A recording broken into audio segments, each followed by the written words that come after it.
relax. Now relax. Now we are going to do the same asana with the Bastrika Kumbhaka. Bastrika Kumbhaka is what we did in the previous asana, the rapid exhalations. So first, when you are seated without raising your legs, do the Bastrika Kumbhaka. So start exhaling rapidly. Keep exhaling.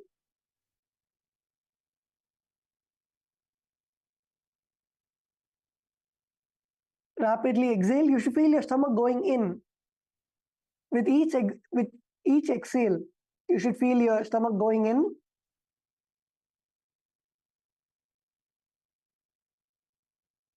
Okay.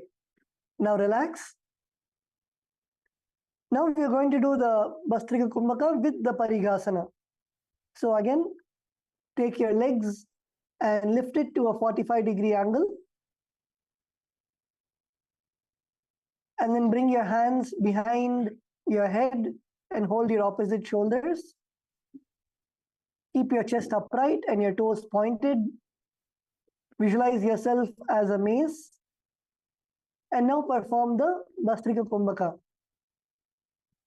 Perform the Mula Bandha and the Japa. Om Nithyananda Paramashivam. उत्तानशयनं कृत्वा पादौ मिलित्वा प्रसाद्य नितम्बं भूमौ स्पृश्य हस्ताभ्यां कन्दरं बद्ध्वा कुम्भकं कृत्वा तिष्ठेत् परिघासनं भवति. Now relax. Now relax. So how many of you are in this asana? How many of you are able to feel the workout happening in your abdominal muscles? Raise your hand. How many of you are feeling the workout in your stomach? Your stomach contracting.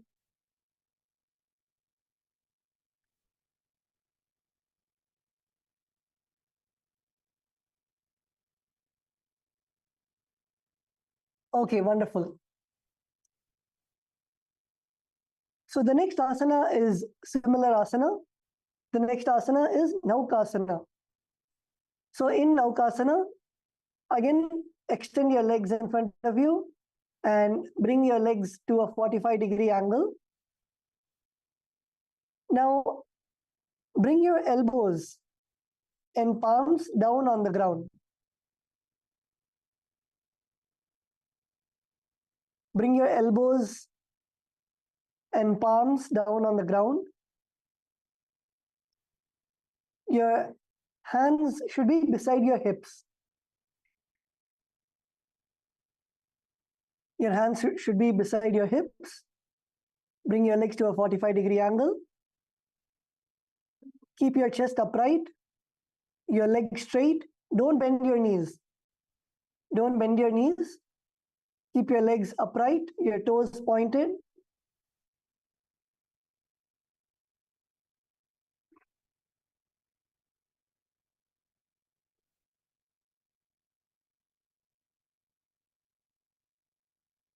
Keep your toes pointed and your elbows and palms on the ground.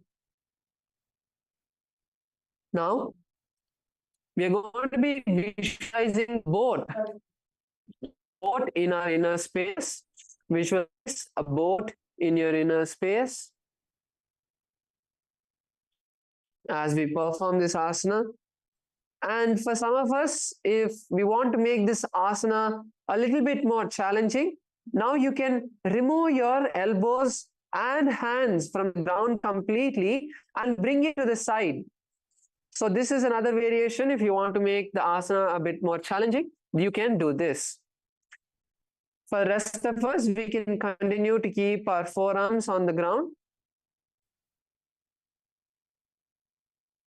Try to stay in this position as long as you can. If you need a break, come down, take a breather for a few seconds, and again, raise back up.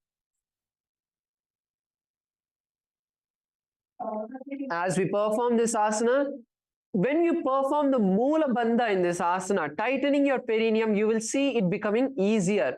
So pull your perineum, your genital region in and up, inside, tighten it. you will see the legs become tighter, your abs become tighter, your abdominals become tighter. Perform the Mula Bandha and gaze to the third eye and continue to hold the japa Om Nithyananda Paramashivam. Uttana Shayanam Kurparabhyam Bhumimavashtabhya Hastau Nitambam Nidaya Shiruru Janga Padan Dandavaddarayet Naukasanam Bhavati. Relax.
If all the participants are able to hear us, please wave your hands.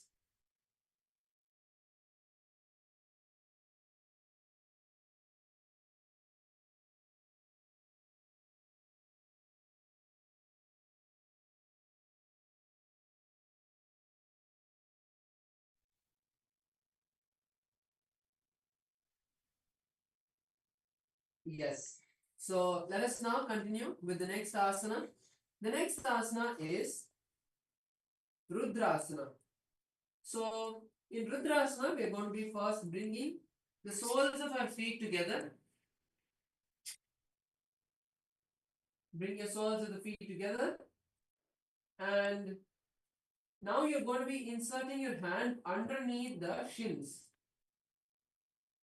So insert your hand underneath the shins, and now you're going to be lifting your feet off the mat. Okay? You're going to be lifting Sorry, your feet off the Nithyananda. mat. But some Wait, of we us cannot who see want you.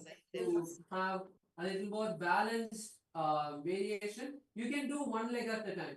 So lift just one leg at a time and bring it to your chest. And then you can also slowly bring the other leg as well. So bring both the legs to the chest. And we're going to be trying to touch the feet to our chest. So we're going to be trying to touch the feet to the chest. So pull the feet as back as possible. Pull them as back as possible.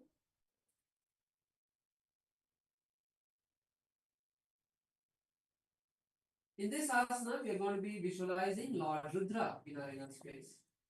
So visualize Paramashiva in a ferocious form as you perform the asana. And you're going to be continuing to perform the Bastrika Kumbhaka. So the rapid exhalation. Keep performing the rapid exhalation in this asana. So let's take a few minutes to get comfortable into this position.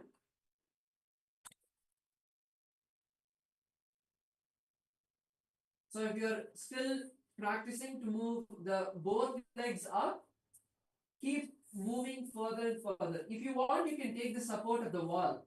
So you can lean on a wall and then you can lift both the legs. If you want some more balance, you can lean on a wall and then lift both your legs. So you'll be able to balance better with that.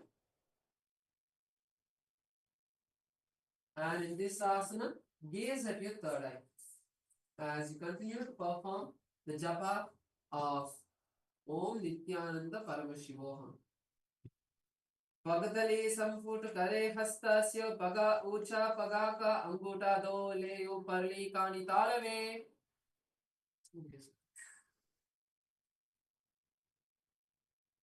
Relax, lower your feet to the ground.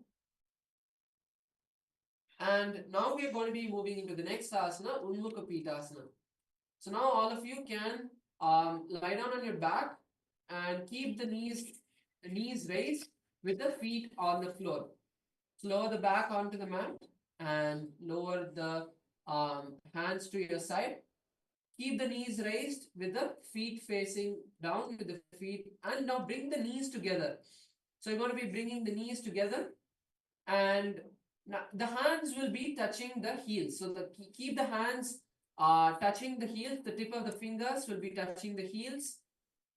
So now in this asana, you're going to be raising the hip. So you're going to be raising the hip as high as possible. Push yourself as high as possible, and you're going to get onto the shoulders. So push yourself as high as possible, getting your entire body onto the shoulders.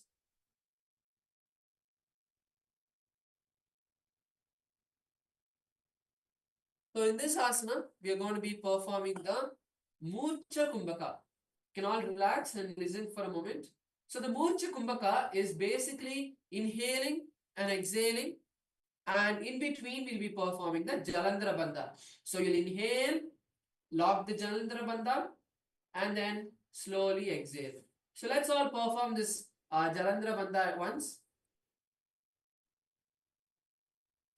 Let's all perform the Jalandhara Bandha. Inhale, lock the chin to the chest, and slowly exhale. So now in the Unmukha Pitasana, if you all noticed, by default, because we are lifting our chest as high as possible, we will be automatically bringing the chin to the chest. So that's how we are going to be doing the Murcha Kumbhaka, but bringing the awareness to the pranayama is important. So lift the hips as high as possible. Make sure the tip of the fingers are touching the heels. And push yourself as high as possible. You want to tighten your buttocks. You want to perform the Mula Bandha, tightening the perineal region and lifting the back up as high as possible onto the shoulders. In this asana, you're going to be visualizing Swamiji in your inner space and continue to perform the japa of Om Nithyananda Paramashivam. Udve cha januni kritva shavitvodhamukam tata uttapya hasto tishthetu pita unmukha namake bhunyastau januni hastau chadushpadam avanmukam uttapitangri yugala katistalam abhiruka. Now relax. Stretch the feet down and keep your hands by your side. We are going to be performing the Shavasana. So this is the last asana of the Prathama Vinyasa Krama. That's why we're performing the Shavasana. The yoga is not yet over. So as part of the Prathama Vinyasa Krama sequence, we'll be performing this Shavasana. So take a moment to completely relax all the muscles of your body. From the tip of the toes all the way to the forehead, all the micro movements. Stop all the micro movements in your body. The slight twitching of your fingers. Make the breath, even your inhalation and exhalation, as subtle as possible.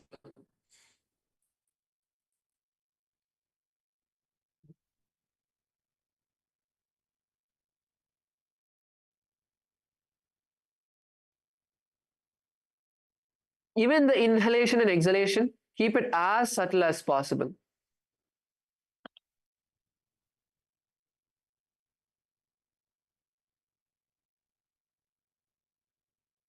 Now we are going to be bringing the awareness to the mudra of this asana, which is the Shakti Chalana Mudra. The Shakti Chalana Mudra is where we are going to be visualizing the Kundalini energy moving from the Mooladhara to the Swadhisthana.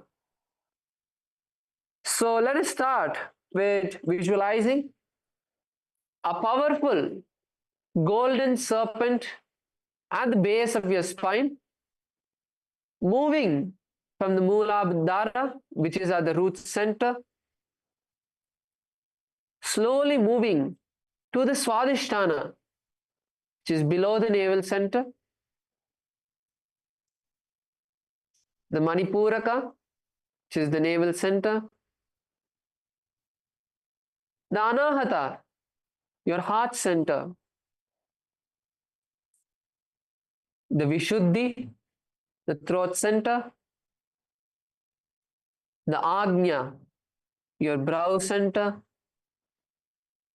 and finally to the Sahasrara, which is in the top of your crown.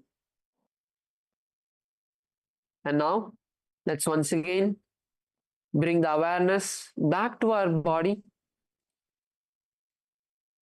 Bring the awareness to the toes, to the legs, to the thighs, to your fingertips,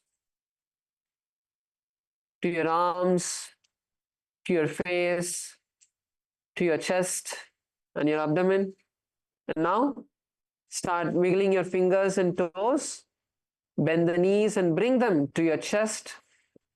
Wrap your legs with your hands and slowly rock yourself into a comfortable seated position. So that's beautiful. We have finally completed the 108 asanas. The first 108 asanas, we have another 400 asanas to go. During Paramashiva Sena, we are going to be experiencing complete new breakthrough in our body, and we are going to be manifesting the ultimate body through this yoga.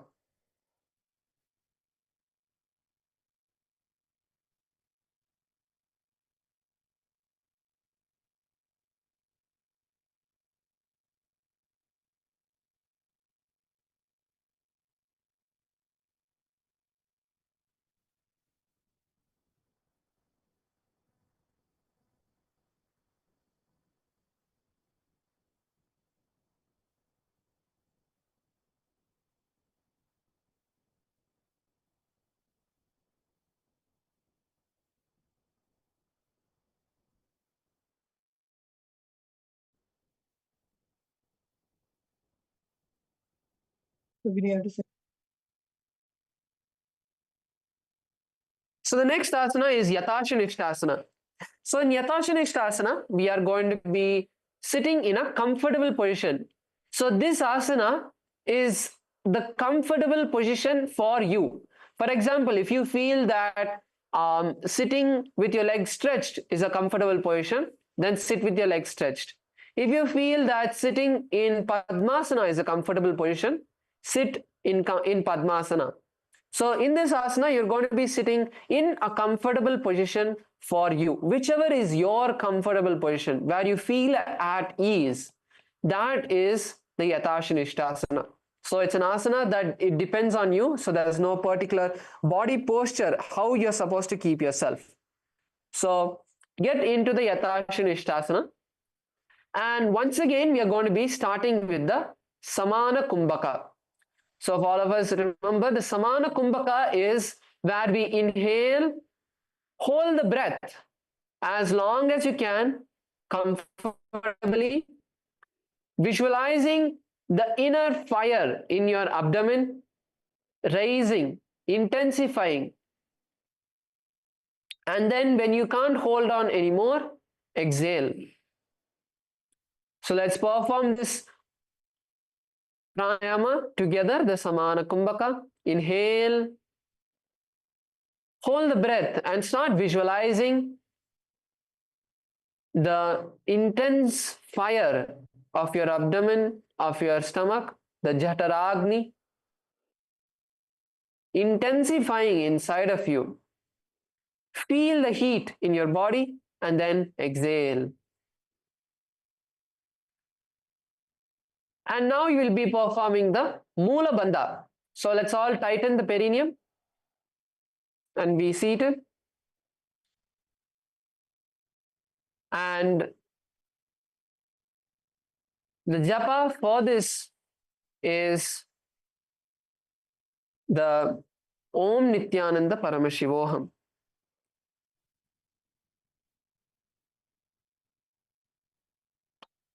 Paryankam tat samakyatam yata samstam yata stitihi.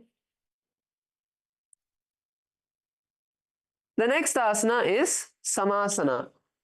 So now in samasana, you are going to be sitting in a cross-leg position. So you're going to be placing your feet like in sukhasana, under each foot, under each thigh.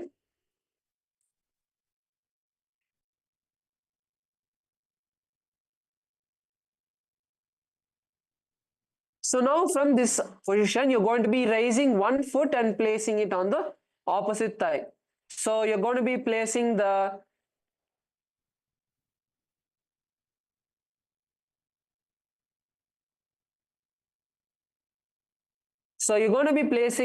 right foot on the left thigh. Place your right foot on the left thigh and bring the fingers to the Bindu Mudra. So in the Bindu Mudra, you are going to be touching the index to the thumb and try to make a circle out of the fingers. So each mudra, we are going to be perfecting each mudra. So not just keeping the index finger touching the thumb, but you want to make a nice circle out of the thumb touching the index finger and keep the other three fingers straight. And then place both of the hands on the knees. And once again, form the Samana Kumbhaka, which is inhaling, visualizing the intense Jataragni in your inner space, in your stomach.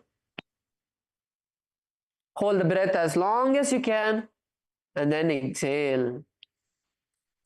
Once again, let's do it together. Inhale, take a deep breath, and hold your breath as you start visualizing the intense fire. Feel the heat in your body rising. Hold the breath as long as you can, and then exhale. And now we'll be performing the Mula Bandha. Let's tighten the perineum. And the japa, the visualization of the japa in your throat center is Om Nithyananda Paramashivoham.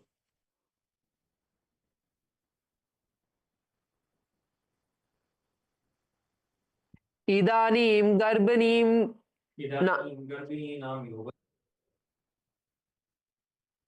Garbininam Yoga Abhyaso Yata Lagu.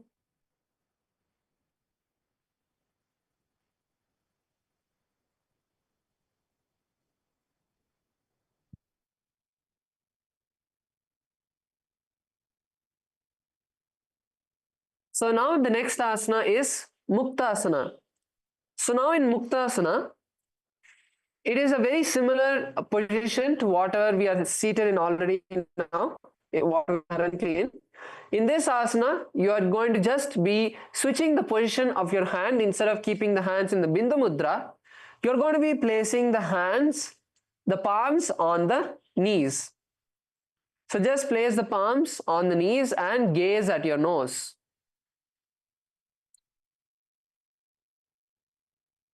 So now we are going to be performing the Shambhavi Mudra, which is gazing to the third eye.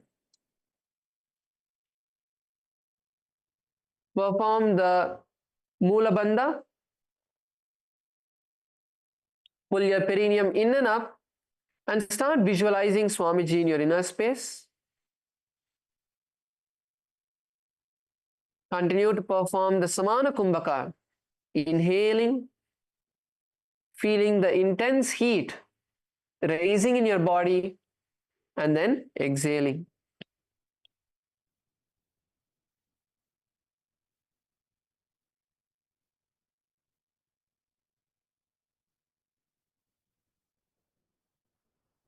निपीड्य शिवनीं सूक्ष्मां दक्षिणेतरगुल्पतः वामं याम्येन गुल्पेन मुक्तासनमिदं भवेत्.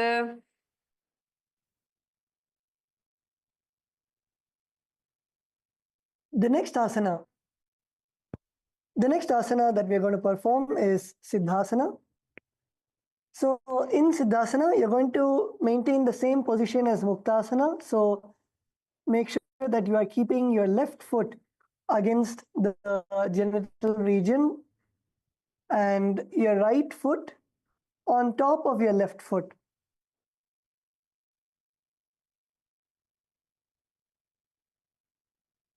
Place your right foot on top of your left foot.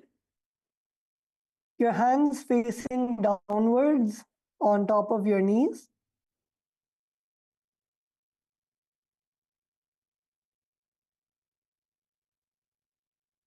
And now gaze to your nose. Visualize Swamiji in your inner space. Perform the Samana Kumbhaka. The Samana Kumbhaka is inhale deeply and feel the prana, the life energy, the air fueling your Jataragni, the fire in your stomach, and then exhale. Perform the Mula Bandha, contracting your perineum, and the Japa Om Nithyananda Paramashivam.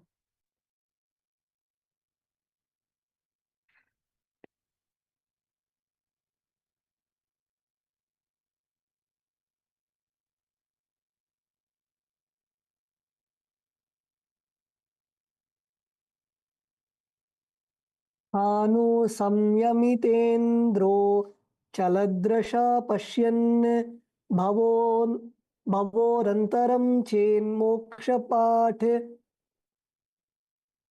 bheda janakam siddhasanam prochyate.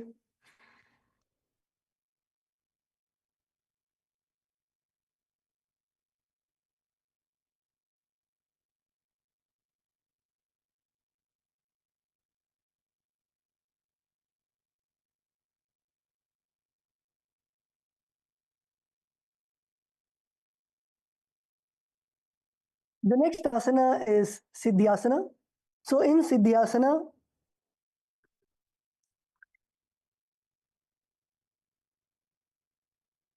Yes, so in Siddhyasana, it is a very similar position.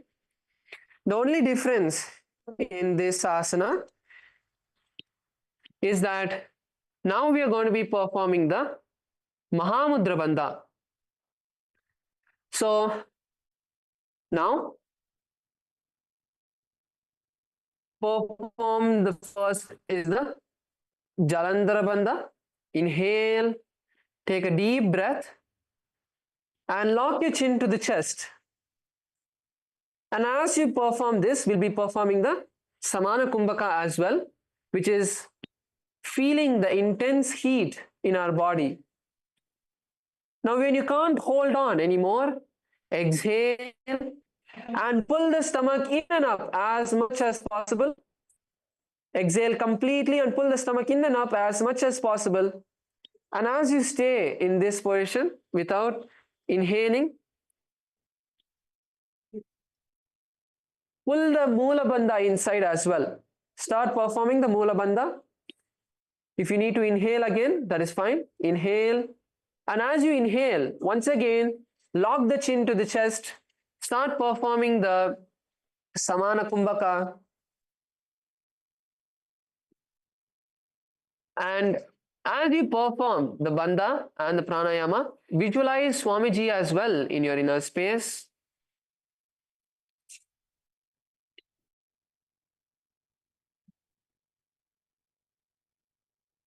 Visualize Swamiji in your inner space.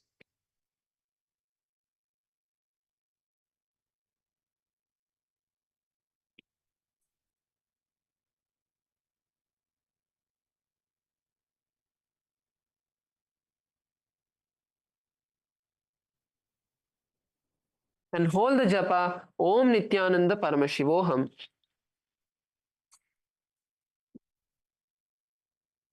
Vamapada KD जानो शिवनी मदी तासकोक्तानो दचिपगति ए की AD जोई मेडुमदी लगावे सोई.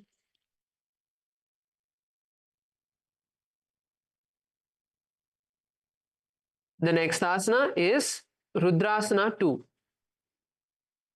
So now in the same position, keeping the legs in the same position, we are now going to be once again performing the Bindu Mudra, bringing the index and to the thumb and place them on both the knees and gaze to your third eye. Bring both the eyes to the third eye and start visualizing Lord Shiva, the ferocious form of Paramashiva,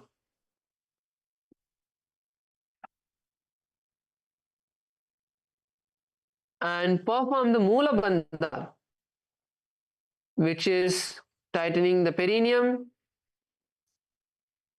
And as we perform these components, let us perform the Samana Kumbhaka. Inhale, hold the breath, feel the intense heat from your stomach, and then exhale.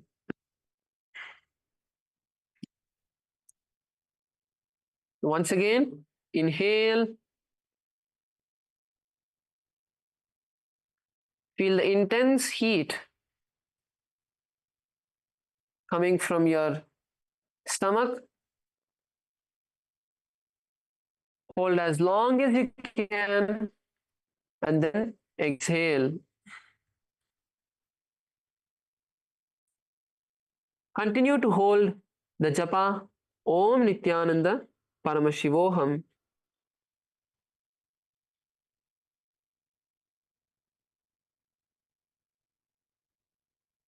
वामचरण परिदचिन राखे एक जुगति आसे विधि के वाम पग तले माहि पोर दक्षिण के जो बजले वोर.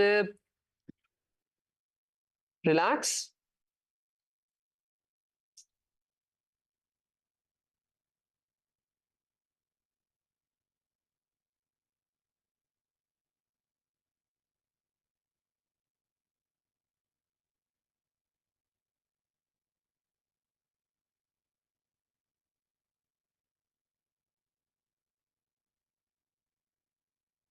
And now we are going to be moving into the next asana, which is Santadunasana.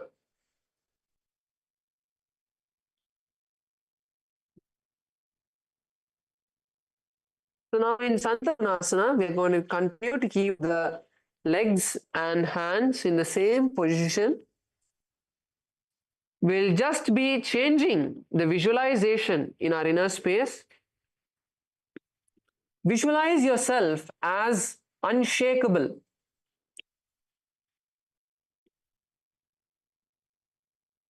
However you are able to visualize, that is perfectly fine. Visualize yourself as unshakable, physically and mentally, where nothing external can disturb you, and gaze at the nose. As you perform this asana, gaze at the nose.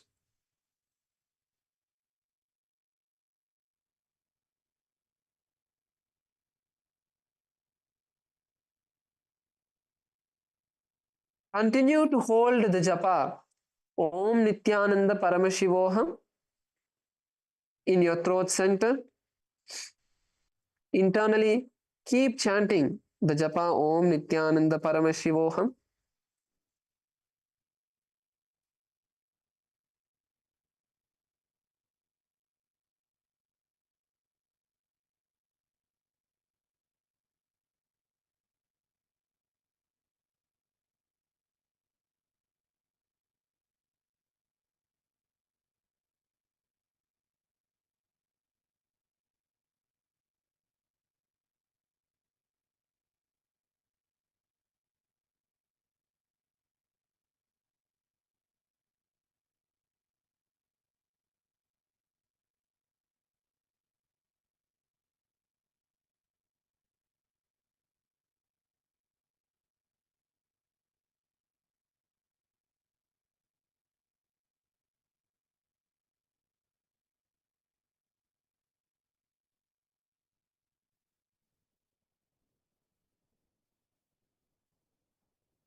आसकौ गुण मानके चंचल में चंचलता मेला.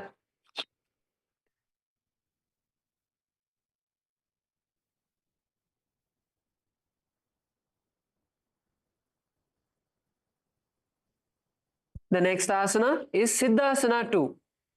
So now in Siddhasana 2, we are going to be changing the position of our palms to the Samputa Mudra. So the Samputa Mudra is where we are going to be placing one palm, cupping one palm over the other palm. So cup both of your palms and place your right palm on top of your left palm, and then you're going to be placing it in front of your navel center.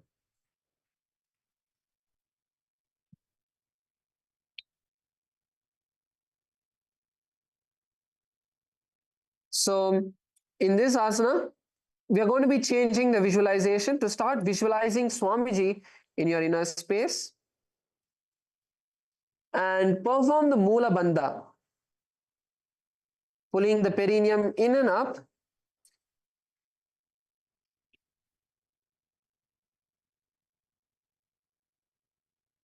And the Samana Kumbhaka, inhaling, holding the breath, feeling the intense heat radiating from your navel center, from your stomach, throughout your body, and then exhaling. And hold the japa, Om Nithyananda Paramashivam. Rujugaya samasina siddhasanamudiritam prasarya bhuvi padautu dorbhyamangustamadarat. And now we are going to be moving into the next asana, which is Bandha Yoni Asana. So in the Bandha Yoni Asana, we are going to be performing a very powerful mudra, which is the Shanmukhi Mudra. So the Shanmukhi Mudra is where we are going to be locking all of the senses of our body and intensely moving that energy that we use to perceive the senses up through our Kundalini. So now we'll be showing you the Shanmukhi Mudra, how to perform, and after that you can perform. So with the Shanmukhi, in the Shanmukhi Mudra, you're going to be first with the with the ring finger and the little finger, you're going to be placing them on the above the mouth and below the mouth. Then with the middle finger, you're going to be gently, with the index finger, you're going to close the eyes, the eyelids, gently place the hands on the eyelids and close your eyes. And with the thumbs, the ear lobes, you're going to be pressing the ear lobes inside. So this is the Shanmukhi Mudra. And take a deep inhalation and close your nose as well gently and hold the breath and then exhale. Once you're not able to hold, you can exhale. You can continue to keep the fingers, other fingers, you'll just be using the middle finger to moderate your breath. So let us now perform this together. Let us all perform the Shanmukhi Mudra. So bring the little finger and the ring finger to the mouth. Then bring the middle finger to the nose. Close the eyes with the index finger. And before we close the nose, you can just listen to the visualization that you're going to hold. So in this asana, the visualization you're going to be holding is that all your sankalpa during the conscious resolution, whatever sankalpa you had kept for your body, you're going to be seeing that manifest. Visualizing your sankalpa manifest through the cosmos. That is what we are going to be doing in this asana. And now you can all close your ears as well. So let's all perform the Shanmukhi Mudra. Lock all of your senses. Nithyanandam, Kailasa, Ecuador. Yes. Lock all of your senses.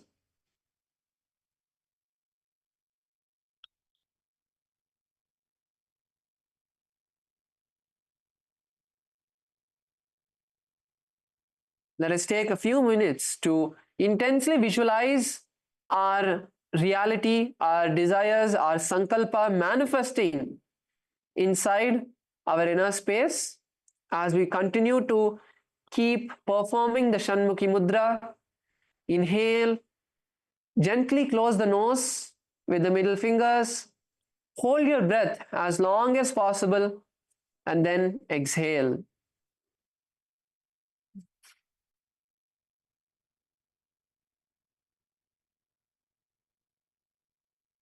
यत्र मध्ये महादेव बन्धयोन्यासने शृणौ यत्कृत्वा केचरो भूत्वा विचरेदीश्वरो यथा कृत्वा योन्यासनं नाथ लिङ्गूह्यादिबन्धनं मुक्तासननेत्र किस्तभ्यामन्तरं भवम्. Relax. Slowly, very slowly. Relax. And now you can open your eyes. So now we are going to be moving to the next asana, which is Virasana. So in Virasana, continue to keep the legs in the same position. Keep the legs in the same position. And now we are going to be bringing our hands back to the Bindu Mudra.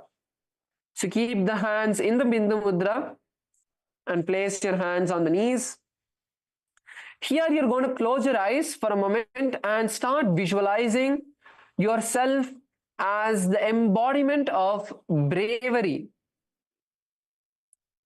Whatever you're able to bring that to a visualization form, whether it is just that you are Paramashivam, or if you are having any particular fears, like for example, fear with insects or animals, visualize yourself facing that fear and breaking it, going beyond that fear.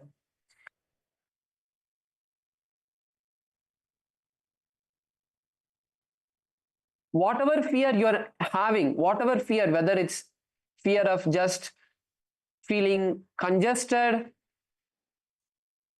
whatever fear you're having, whatever fear you know that you have, visualize yourself breaking, facing that fear, going beyond that fear. Continue to perform the Samana Kumbhaka as you do this visualization. Inhaling, holding the breath, intense fire, experiencing the intense heat throughout your body. And when you can't hold on anymore, exhale.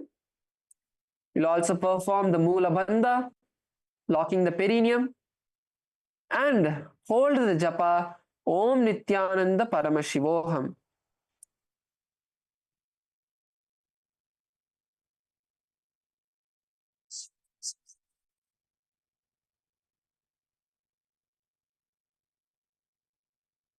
एकपादमतैकस्मिन् विन्यस्योरुणि संस्थितः इतरस्मिंस्तथा चोरुं वीरासनमुदीरितम्. Now you can relax. Now we are going to be moving into the next asana, which is Valmikasana. So in Valmikasana, the body posture is exactly the same. Now instead of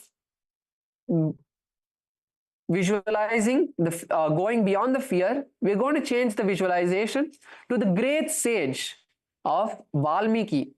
Valmiki is the great sage, an author of the Ramayana. So visualize that great sage in your inner space. Gaze to the third eye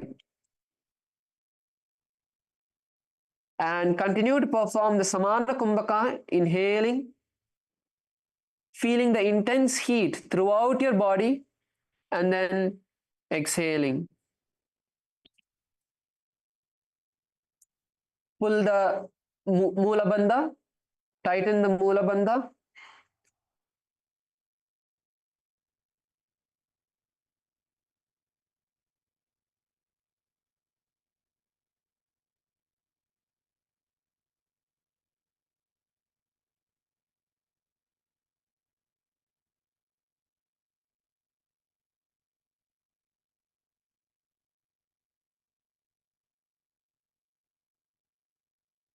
Hold the japa. Om Nithyananda Paramashivam. Dava paga ki pagatali puni edi he joya panadisi medra dachi ani lagave soye dachi padaki edi joyi bayi nali lagave soye angushta godam lagata rake puniha pagatali darti dake. Now you can relax. And now we are going to be moving into the Joni Mudrasana. So in this asana, the body posture continues to remain the same. Instead of placing the hands in the Mudra Mudra, you're going to just place them on the, place the palms on the knees. And now start visualizing the Yoni Mandala. So the Yoni Mandala is basically the Shri Yantra. So you can visualize the Shri Yantra.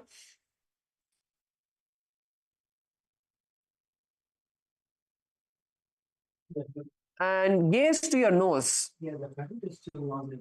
So you can close your eyes and bring the eyes to the nose. So basically all of these gaze, whenever we are gazing at any point, the main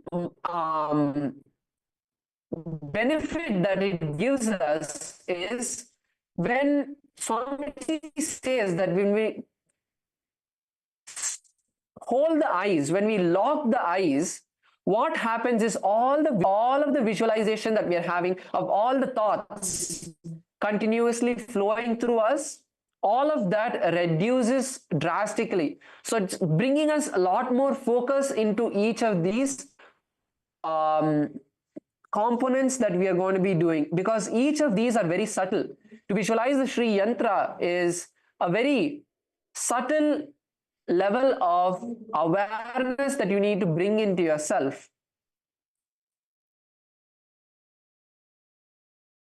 Gaze to the nose, you can continue to keep your eyes in the nose. That is all is the gaze. So perform, start having the Samana Pranayama, Samana Kumbhaka.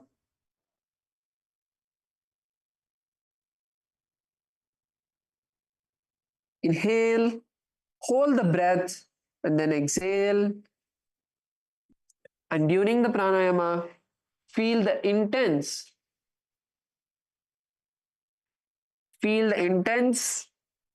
heat rising in your body.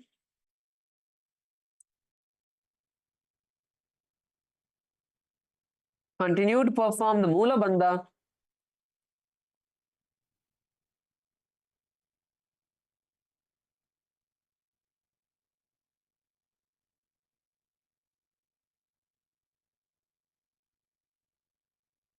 And hold the japa Om Nithyananda Paramashivam in your throat center.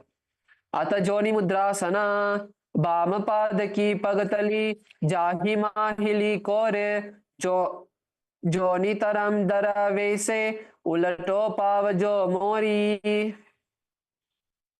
Now we move into the Yoni Asana.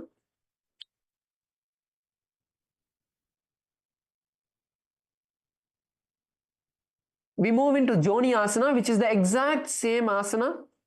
So continue to keep your eyes closed. Continue to visualize the Shri Yantra in your inner space. Just switch the gaze to the third eye. Switch the gaze to the third eye. Continue to perform the Samana Kumbhaka. Inhaling, holding the breath, visualizing the intense heat manifesting in your body, and then exhaling. Inhale. Hold the intense breath in your inner space. Hold the intense breath and visualize the intense heat manifesting through your body, and then exhale. Perform the Mula Bandha.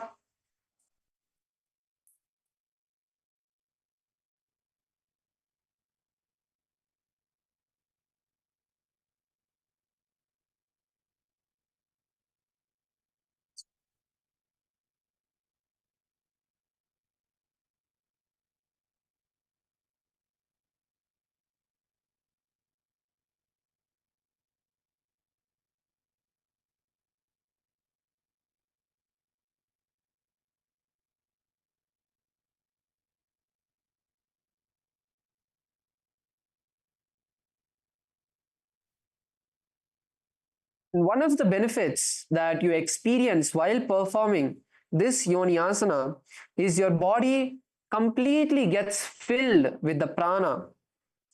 Your entire body is filled with prana. The prana vayu is filled up throughout your body.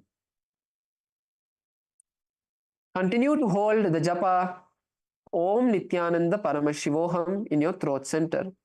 Yonyasanam parvatena yogam yogapale nilam tatkala palalantavat kecharo yavadevahi padayogena chakrasyu lingagram yoniyojayet anyat padamaro dattva tatra yonyasanam bhavi.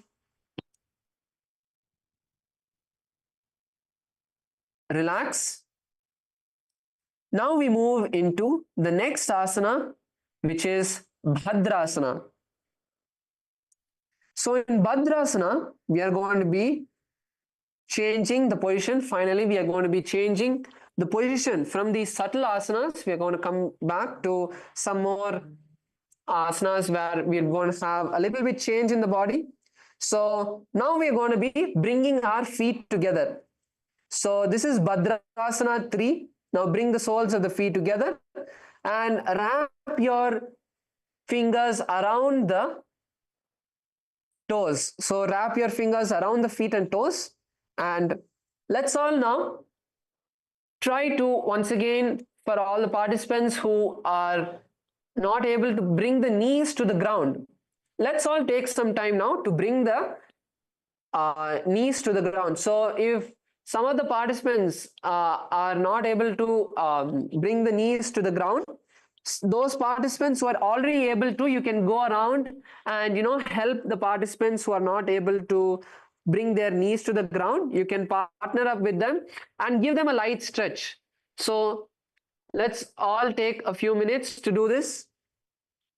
So all of the participants, bring your knees, bring your toes together, bring your feet together, wrap your legs, and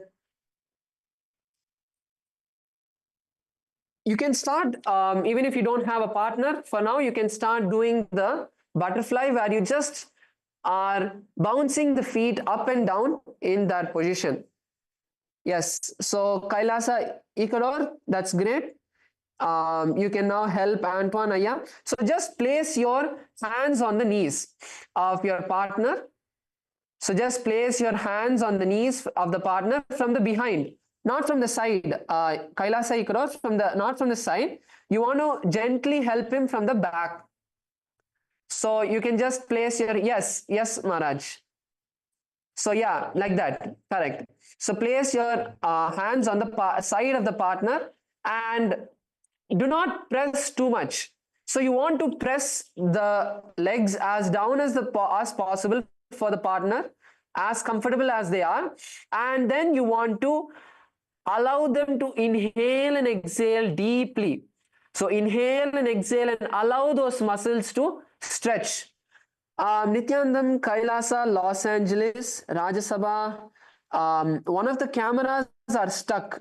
One of the main front-facing cameras are stuck. If you could please fix that in Kailasa, Los Angeles.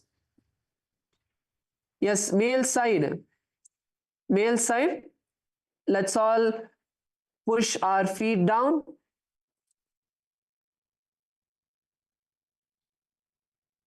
Yes, that's good, Vedatma. Yeah, Nityanandam, you're doing good. Let's all continue to bounce our feet up and down. See, make sure you bring your feet as close to the perineum as possible. In the Kailasa Rajsabha male side, the camera is too far away, so I'm not able to notice everyone. So there's in the first row the ayya who is sitting on a green mat. So you are not keeping your toes as close to the perineum as possible. So bring your feet as close as possible. Even the ayya on the blue mat in the first row, bring your feet as close to the perineum as possible. And in the last row, yeah, it's not yet Shavasana time. Come on, let's give our body a breakthrough today.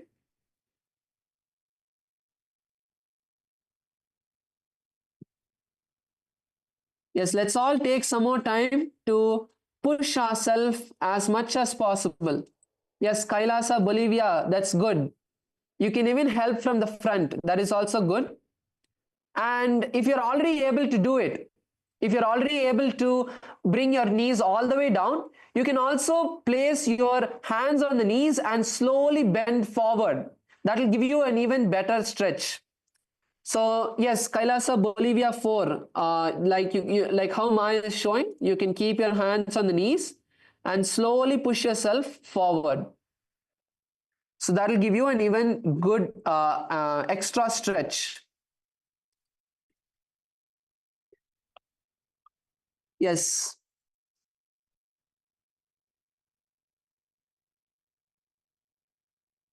And for some of us, if you feel that maybe your right thigh is stretching, is able to touch the ground, but not the left, then what you can do is you can lean to one side and then you can press the other side. So you can make sure you can spend some time now to balance the stretch on both of the sides. So this is for those participants who are feeling that maybe your right side is better, because you know the way we sit, automatically our body tends to sometimes have a better stretch on the left side or on the right side than the other. So you can lean towards one side and then press the other side down. So when performing this asana, you want to talk to your body. You want to listen and see what is that stretch. Sorry, what is that resistance that is there inside you. You want to close your eyes and internally look at what is the resistance you're feeling. Allow your body to settle.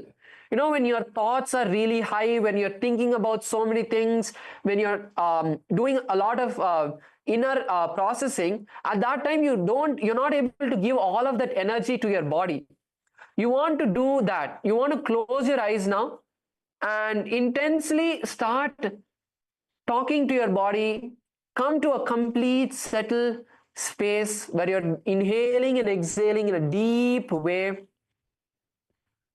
Inhale and exhale deeply as you perform the asana.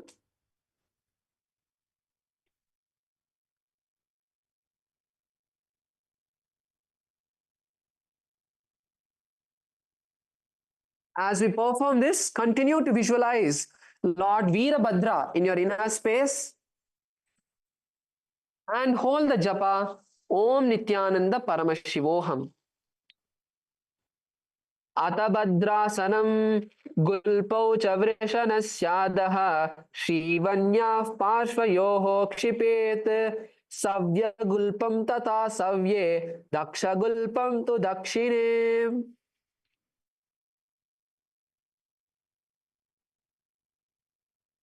One of the benefits that the Shastra Pramana tells us is that when we perform this Bhadrasana, it destroys all of the diseases in our body. So now let us move into the next asana.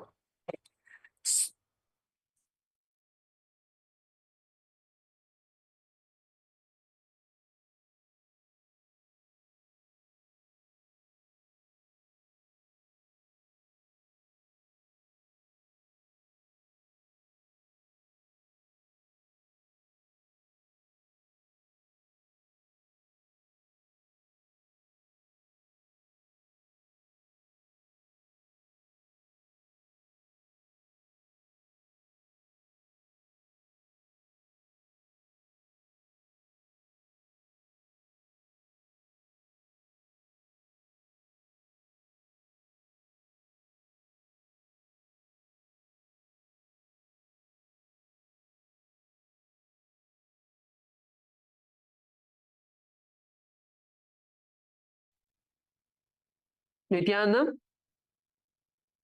Let us now move into the next asana, which is Aghorasana. So in Aghorasana, we are going to be performing another special kumbhaka. So the Abhyantara Kumbhaka is what we're going to be performing. So in this asana, the main focus, we're not going to be focusing on stretching our leg. How much ever you're able to keep your leg, that is fine. So in whichever position you're able to keep your leg, that is fine. Let us now perform the Abhyantara Kumbhaka. So with the right hand, you're going to cover the mouth. Okay. So with the right hand, you're going to cover the mouth. Let's all bring our right hand to the mouth. Let's all bring our right hand to the mouth.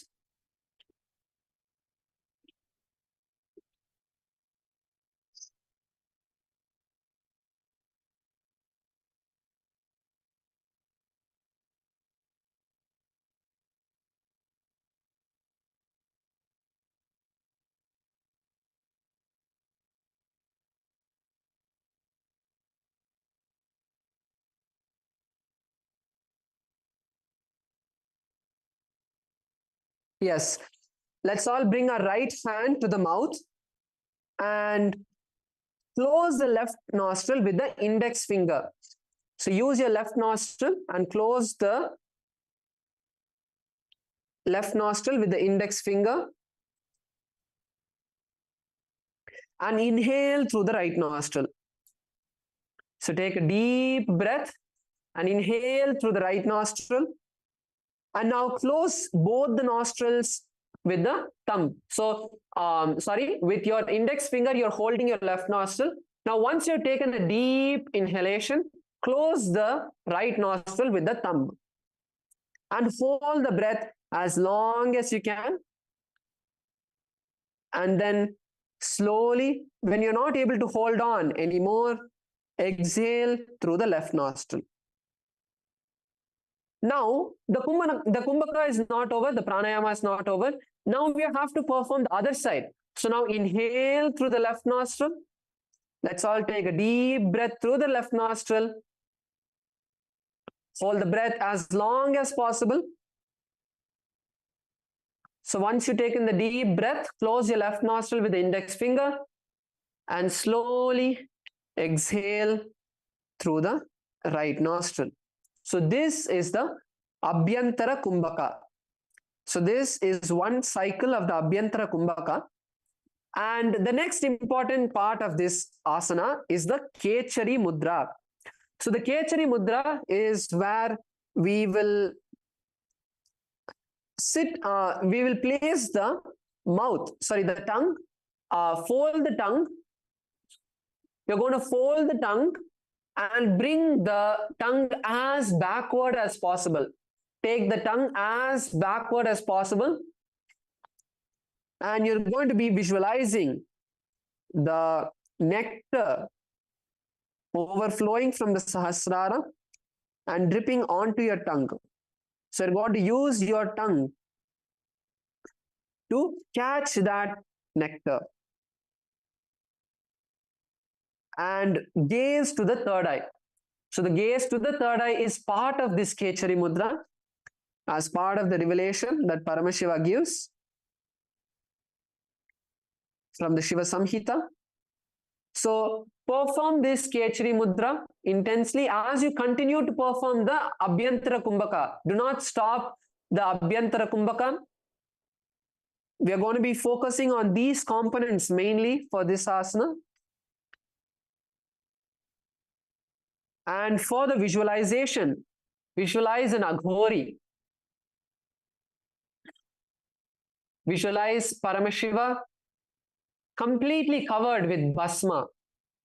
For all of us, we can visualize the face of Swamiji with all his jatas loose, completely covered with Bhasma,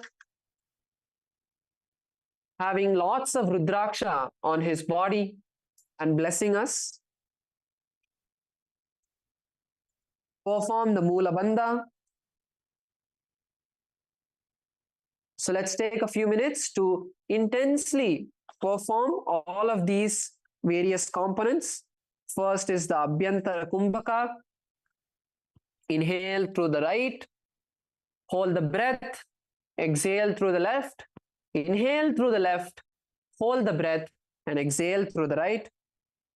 Perform the Kechari Mudra, rolling the tongue as backward as possible, touching as back of your throat as possible, with your eyes gazed and locked in the third eye. If closing your eyes helps, you can do that as well. Perform the Mula Bandha.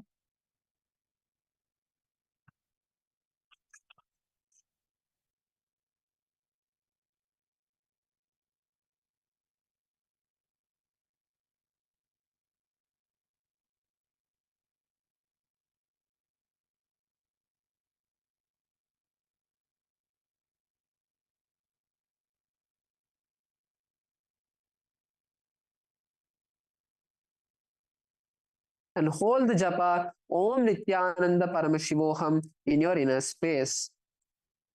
Purvaka ho bishra ko joyi vahi vidhi jo ki jai soyi saba anguri mukbari ane mukharo puni samput karetane jibha ultata vedare हाथम सो आरंभ पुनि करे आरंभ की किए जय विधि पूव आभवन सोये.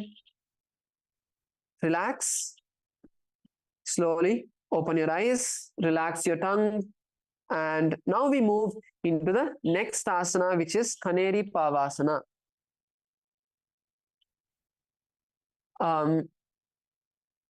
Before we move, I also once again would like Kailasa, Los Angeles, can you please fix the female camera? One of the cameras is stuck.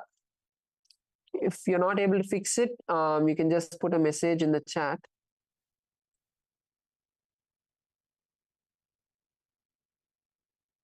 So it's still frozen. So let us continue. Next asana is Kaneri Pavasana. So in Kaneri Pavasana, keeping the legs, so continue to keep your legs together. Now you're going to be placing the elbows on the soles of your feet. Okay. So place the elbows on the soles of the feet. And you're going to rest your chin. So place all the fingers around your face and you're going to rest your chin in that position. Yes, so if you're not able to, keep your feet completely stretched open, you can even place your elbows on your thighs. Kailasa Ikaro, that's perfectly fine. Antonia, that's fine. So in this asana, you don't need to push the other partner. So wherever you're able to keep the hand, that's perfectly fine. So try to open up your legs as much as possible. That is all. That is all you need to focus on. So as much as you're able to push the legs apart, you can do that. The next asana is, the next component is the pranayama. So in this asana, we are going to start performing the Rechaka Kumbhaka. So if you remember, the Rechaka Kumbhaka is where you completely take a deep breath and then completely exhale. And when you completely exhale, you're going to hold the breath. And when you hold the breath for this asana, you're going to perform the Uddiyana Bandha, pulling the stomach in and up. So let's all do the Uddiyana Bandha once. All of us can come up, come up and be seated. Continue to keep your legs in the same position. You can just take a deep breath, inhale, and now exhale completely and pull the stomach in and up. Pull the stomach in and up as much as possible. Yes, that is good. That is good. Kailasa Ikaro, that's good.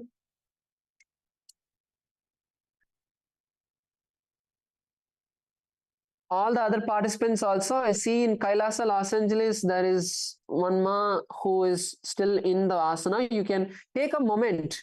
You can take a moment to first perform the Uddiyana Bandha. Let's practice the Uddiyana Bandha. So take a deep breath. Exhale completely and pull the stomach as in and up as possible.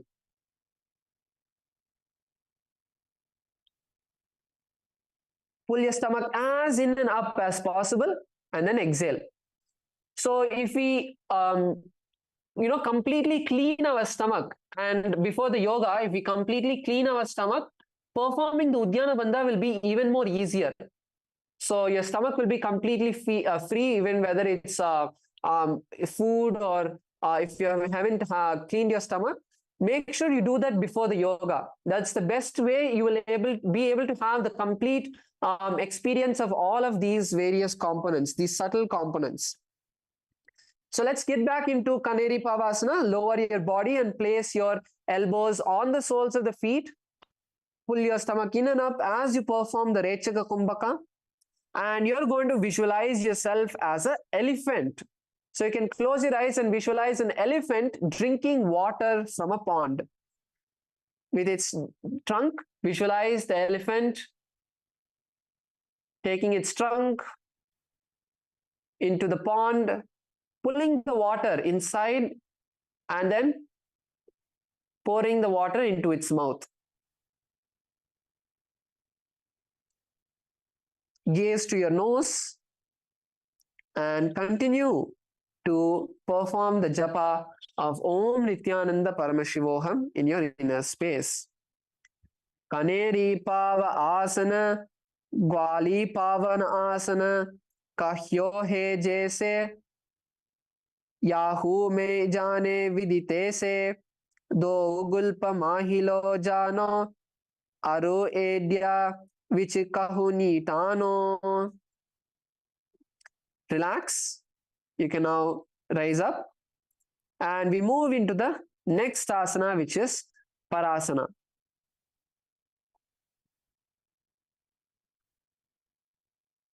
So in Parasana, we can now take a moment to relax our legs. So first, slowly bring both of your knees together. Let's take a moment to relax the hip muscles. Yes, the LA female camera is working now. So let's take a moment to relax our hips, bring the knees together. You can stretch your legs out.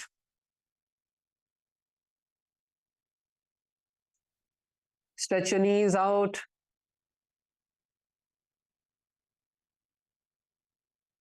Yes.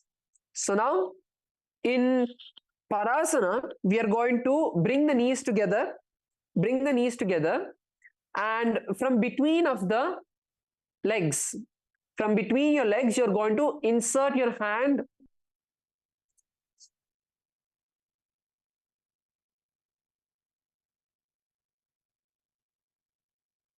So you're going to insert your hands inside between the gaps of your thighs and calves and wrapping your shins. You're going to be interlacing your fingers in front of your stomach.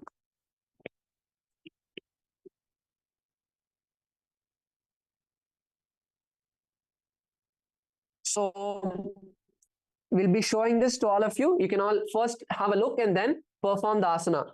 So from inside of your legs, insert your hands underneath the shins, and then interlace the fingers around the legs and bring your hands in front of your chest.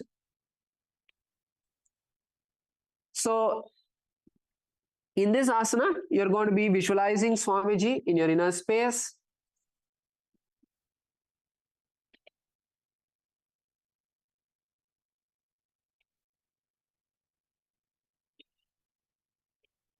Yes, even if you roll over, that's fine. You can get up and keep, so to bring the balance.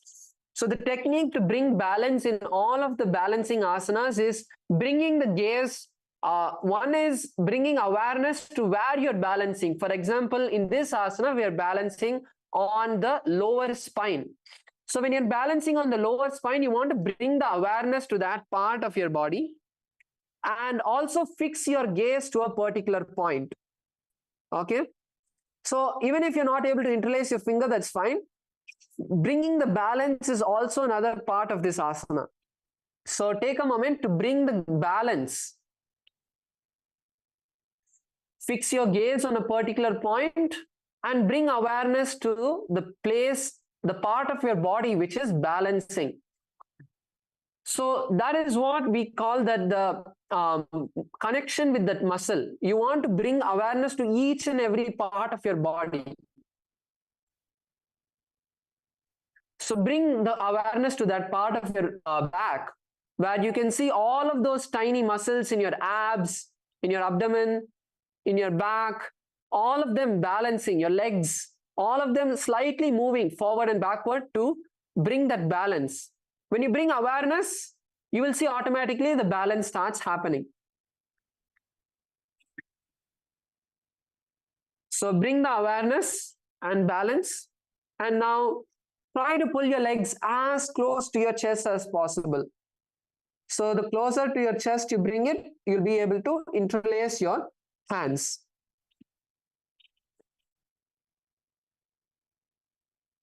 And you can, if you're able to bring the balance, now try to gaze to your nose and perform the Mula Bandha.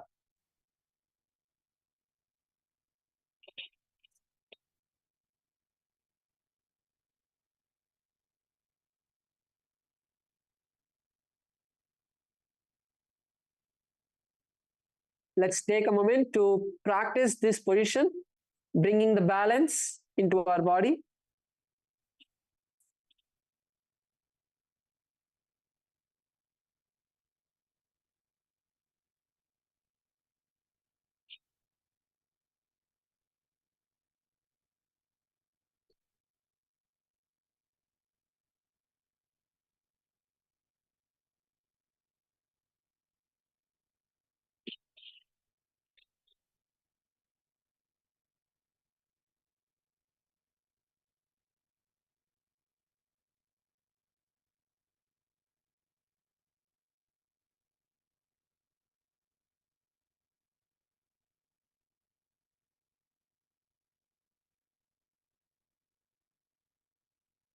दो जोग प्रदीप्य दो करकी अंजूरी जोयु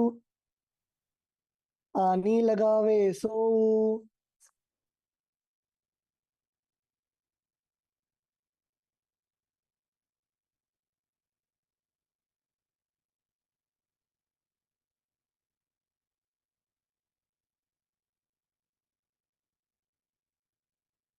Yes, now relax.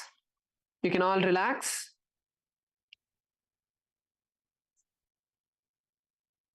So now the next asana we are going to move into is Gopi Chandasana.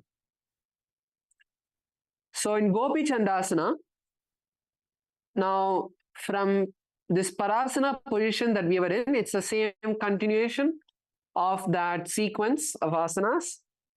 Now we are going to be bringing the soles of the feet together and we are going to pull our soles. So place your hands underneath the legs and pull your legs towards your chest.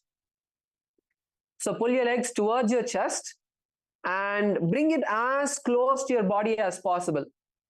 So you can even, if you're able to, you can even bring your soles of the feet to and touch the chest.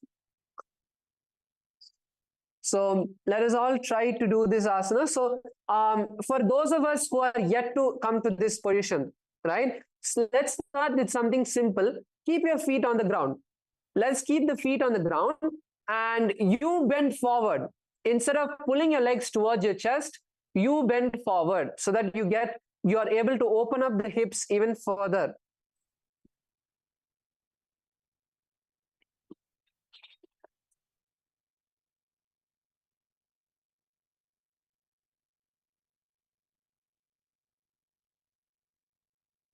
Yes, we will be having question. We'll be taking few questions after this asana.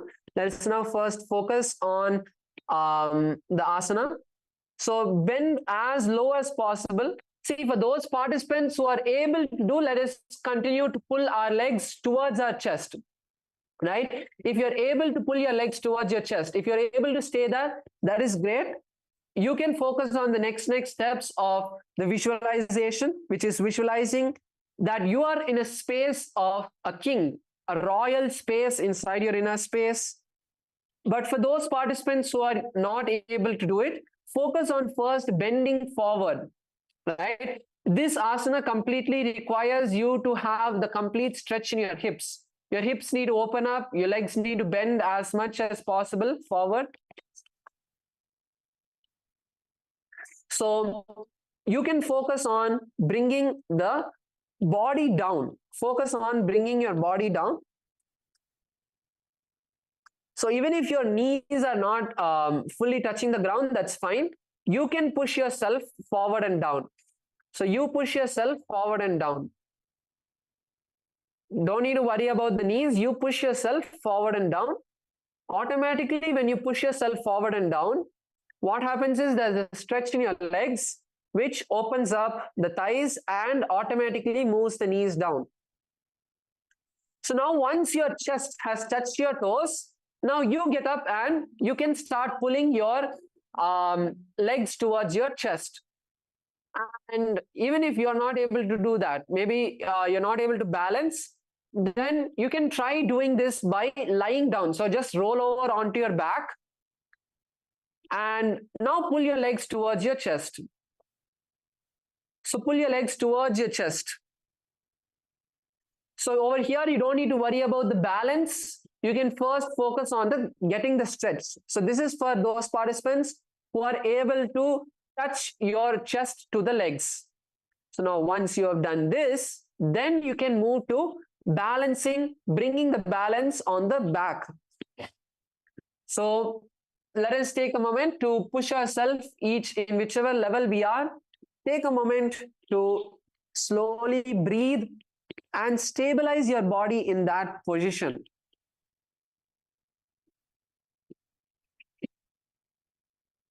So if you're trying to balance on the on your back, that is you won't be balancing forward. So it is not that you will not be sitting on your butt, you will roll backwards. So we'll also show you what I mean. So if you're balancing on the back, right, if you're trying to balance and bring the legs towards the chest, you are not going to be balancing fully on the butt. You're going to be kind of lightly rolling onto the back. So onto the lower back, and then you're going to pull yourself.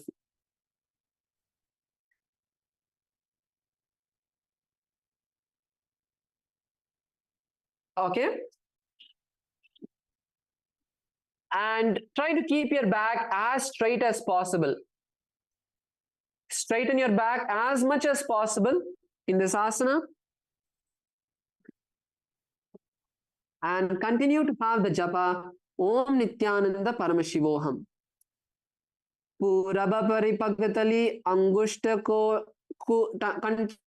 Kupatane Edyasu Hridaya Lagave Kangasi Adya Angula Parirase Drishtina Asa Agra Kauguna Idipagat Laki Pavanatamba Jalandara Banda Lagaye. Yes, so now any of the participants, if you have any questions, you can come to the mic and you can ask about any of the asanas. Kailasa, LA, Bolivia, Ecuador.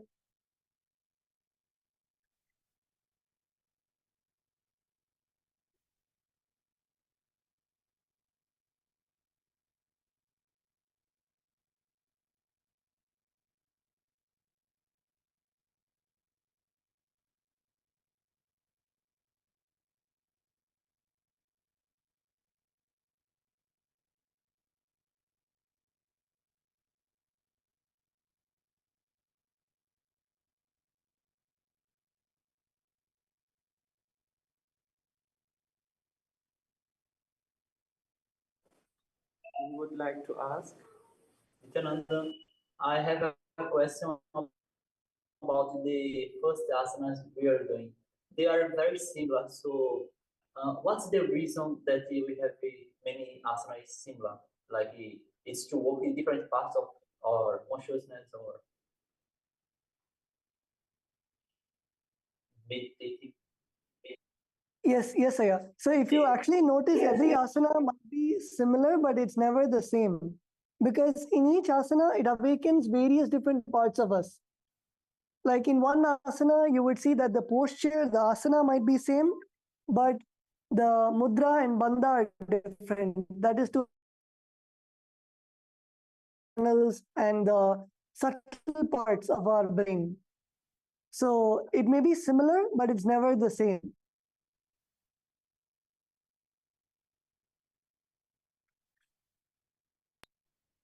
Okay. Does any other participant have any questions?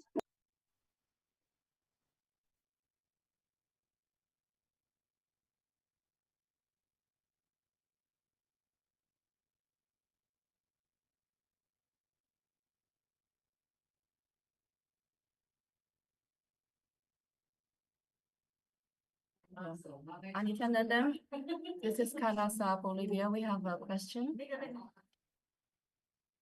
简单帮，就是母象喝水的那个动作，在根锁和腹锁。如果我憋不到气的时候，我那个腹锁是要松开吗？还是腹锁一直就是锁着？待会儿他试试掉线的。Nithyananda, are you there? Yes, ma'am. Okay. The question is during the posture is with a visualization of female drinking water. So we need to do bandha in two places. One is the up down, our tummy, and so this part. So the question is, what if I cannot hold this bandha? Can I release it during the kumbhaka? Yes, ma'am. So the bandha you will perform when you are holding the breath. So especially Uddiyana bandha.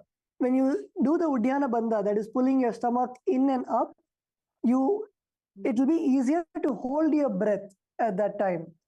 So then when you exhale, then you can release the bandha. So you will inhale and then perform the bandha when you're holding the breath, and then exhale. When you exhale, you can release the bandha.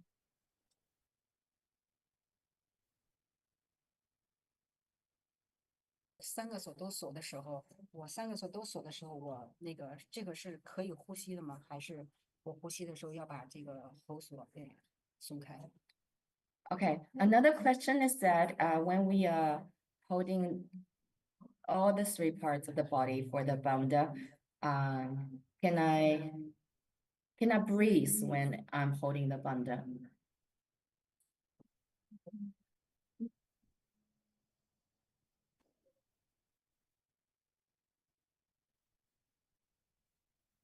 No, ma, it is only holding the breath. When you in every asana, if you see the pranayama, mostly is inhale, hold your breath, and then exhale.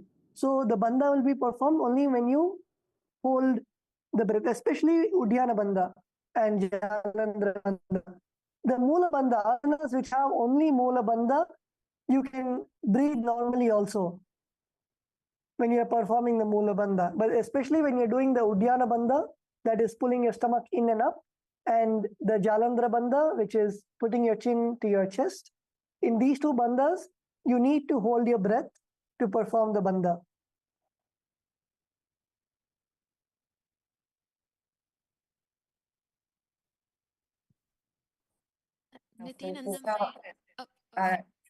Sorry, so when I no longer cannot hold the breath, then I can release the bandha, right?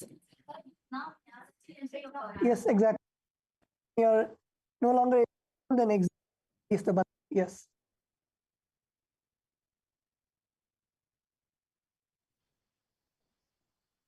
Yes, Kailasa, LA, did you have a question?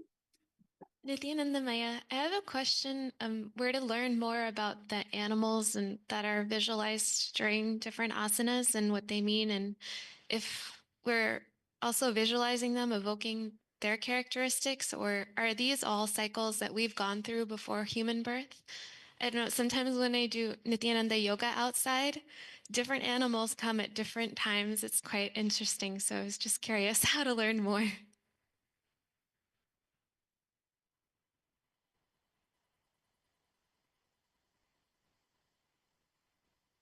Yes, Ma. For example, when you're doing the Mandukasana, when you visualize yourself as a frog, yes, you would actually visualize yourself as a frog. Same way, even this is not just for animals, even for deities.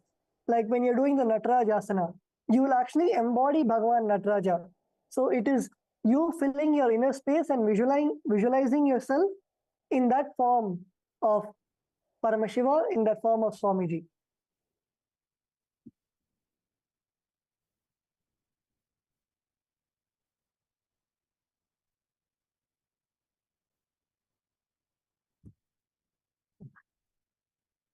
Nityananda Maharaj from LA. Can you tell us a little bit about how we can visualize the Sri Chakra better?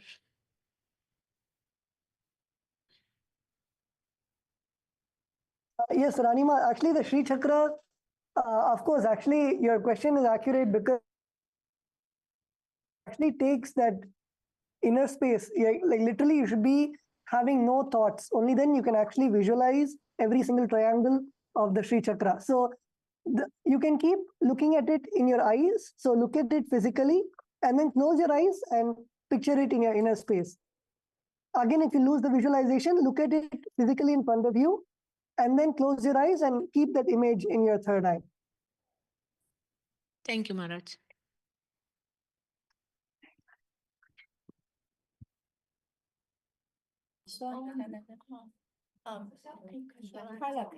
Again, I want to ask about like there was some exercise there before. I feel like the exercise we did is different than the one that we did before because I remember there was like movements on the shoulder. And then I also like have some injuries on my shoulder. I don't know like which ones I can do, which one I should not do. Now, so today, like when I did the asanas, I noticed like my hips is also difficult. There was some problems, like difficulties with my hips.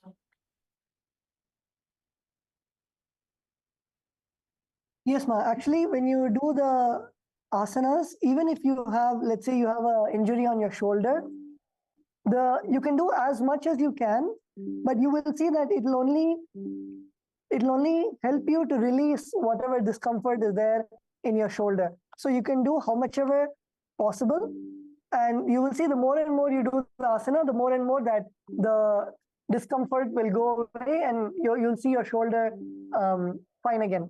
That is same with any part of the body. Any part of the body, when you do the Nityananda Yoga, automatically the pranayama, the mudras, the bandhas, the visualization, and of course Swamiji's energy will be the one healing that part of the body. Of course, don't strain. If you're not able to do, don't strain, but slowly become more and more comfortable, and you will see that at the end of 30 days, your shoulder will be as good as normal.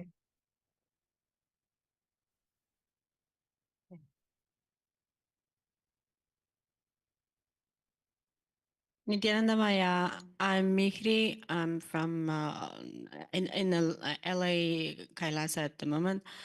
Today I had one experience when I'm doing the asana. I don't know what is the name, but I can show you this one. And then you said that visualize you are a king. And I had one in completion. I always see myself as very low inside, very small, but I decided to visualize I'm the king and I'm Swamiji. And I visualized the photo on the wall where that the Swamiji was sitting. And I just visualized, I started like to levitate just jumped out with that position. I got shocked, and I was thinking, what is that for? I will try again. I tried 3 times. It was the same, and I really enjoyed, but I want to know what is this. Yes, ma. Of course, when we do wonderful experience, ma. Actually, in the Nithyananda Yoga, automatically our Kundalini does raise for all of us. If we check our energy in every single one of us, because of the sequence, Swamiji's energy, and the we aligning to Swamiji's energy, the Kundalini is always high. So yes, having the Kundalini experiences is completely normal and it is wonderful. That means you're doing the asanas properly. So wonderful, ma. Nithyananda Maharaj from Bolivia. Nithyananda, ma. When I was doing the last series of asanas, we are required to do a kind of kumbhaka. What is that? 就是 we'll do. But I don't know.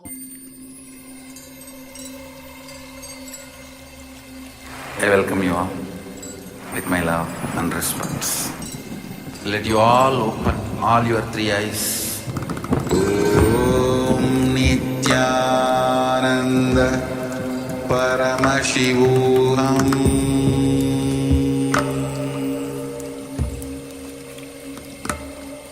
Om Nithyananda Paramashivam.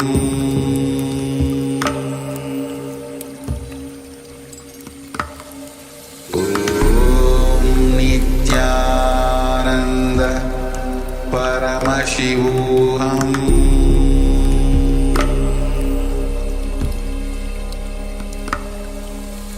Om Nithyananda Paramashivam. Om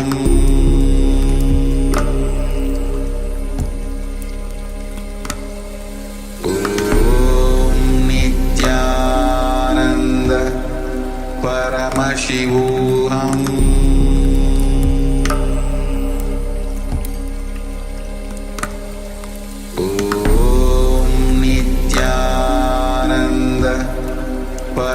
Paramashivam.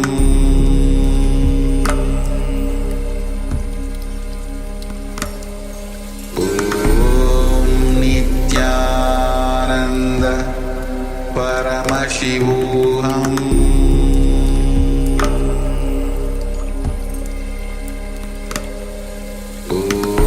Om Nithyananda Paramashivam.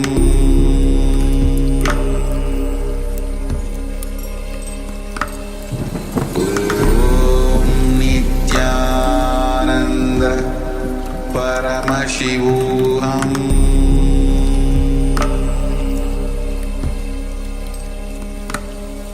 Om Nithyananda Paramashivam.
For the Shivaratri, meditate on this light, intense light which makes you feel very pleasant in the body, and that heat which is very pleasant. And I tell you, when you meditate on this light and this heat pleasant, you just lose sleep on that Shivaratri night. You become awake. That is what is the real context of not sleeping on that night.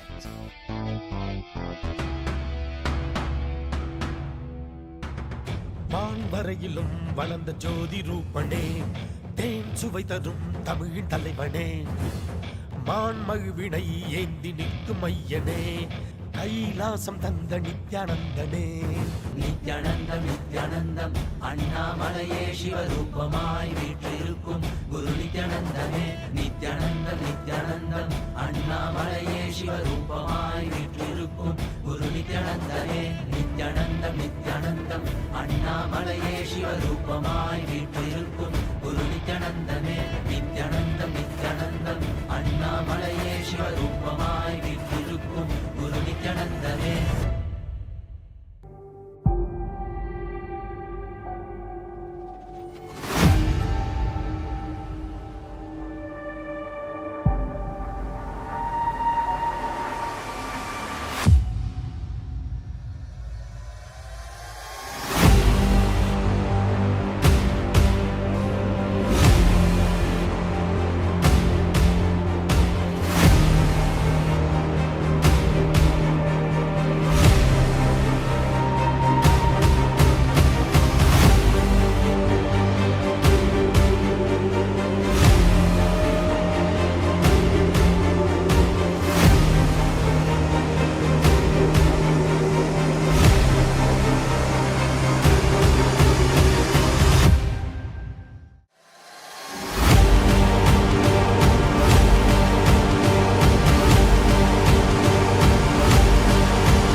For this Shivaratri, meditate on this light, intense light, which makes you feel very pleasant in the body, and that heat which is very pleasant. And I tell you, when you meditate on this light and this heat pleasant, you just lose sleep on that Shivaratri night. You become awake. That is what is the real context of not sleeping on that night.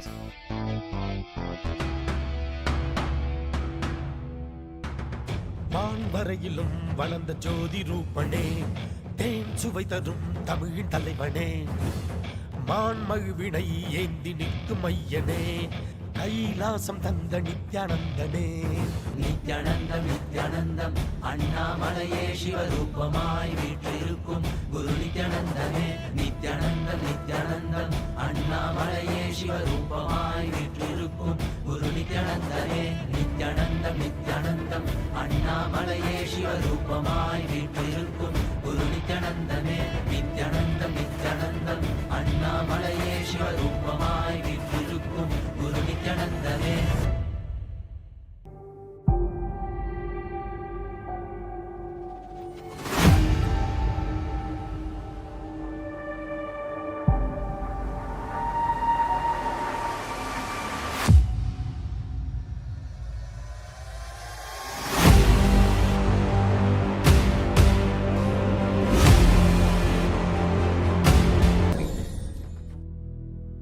Meditate on this light, intense light, which makes you feel very pleasant in the body, and that heat which is very pleasant. And I tell you, when you meditate on this light and this heat pleasant, you just lose sleep on that Shivaratri night. You become awake. That is what is the real context of not sleeping on that night.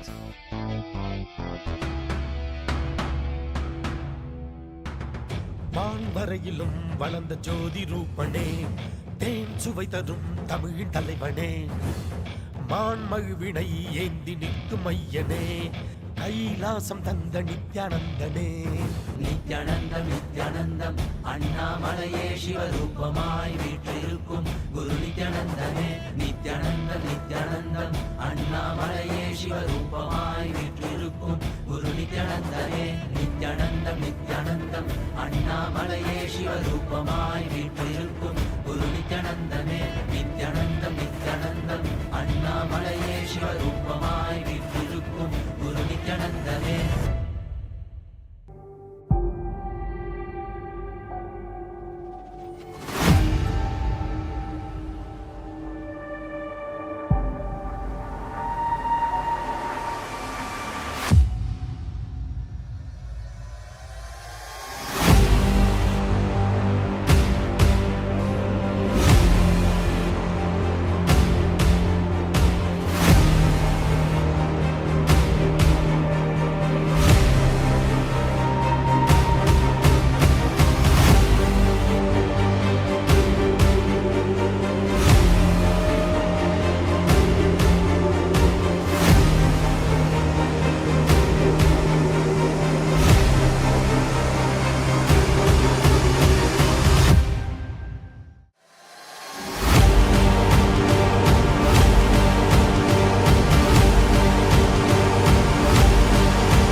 For this Shivaratri,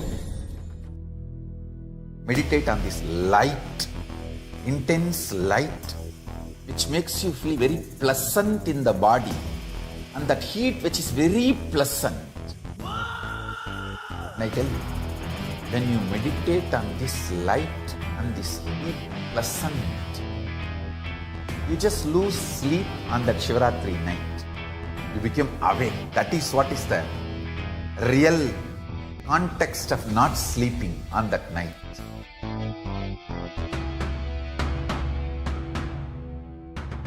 வான்வரையிலும் வளர்ந்த ஜோதி ரூபனே தேன் சுவை தரும் தமிழின் தலைவனே மான்மழுவினை ஏந்தி நிற்கும் ஐயனே கைலாசம் தந்த நித்யானந்தனே நித்யானந்தம் நித்யானந்தம் அண்ணாமலையே சிவரூபமாய் வீற்றிருக்கும் குரு நித்யானந்தமே நித்யானந்தம் நித்யானந்தம் அண்ணாமலையே சிவரூபமாய் வீற்றிருக்கும் குரு நித்யானந்தமே நித்யானந்தம் நித்யானந்தம் அண்ணாமலையே சிவரூபமாய் வீற்றிருக்கும் குரு நித்யானந்தமே நித்யானந்தம் நித்யானந்தம் அண்ணாமலையே சிவரூபமாய் வீற்றிருக்கும் குரு நித்யானந்தமே.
For this Shivaratri,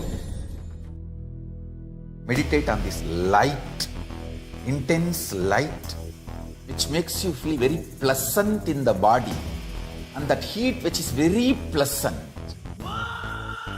And I tell you, when you meditate on this light and this heat pleasant, you just lose sleep on that Shivaratri night. You become awake. That is what is the real context of not sleeping on that night.